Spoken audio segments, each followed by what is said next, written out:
بسم الله الرحمن الرحيم. الله الذي خلق السماوات والأرض وما بينهما في 6 أيام ثم استوى على العرش ما لكم من دونه من ولي ولا شفيع أفلا تتذكرون. يدبر الأمر من السماء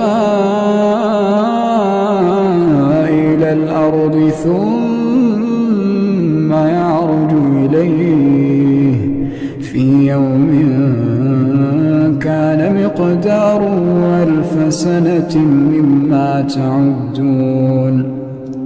ذلك عالم الغيب والشهادة العزيز الرحيم.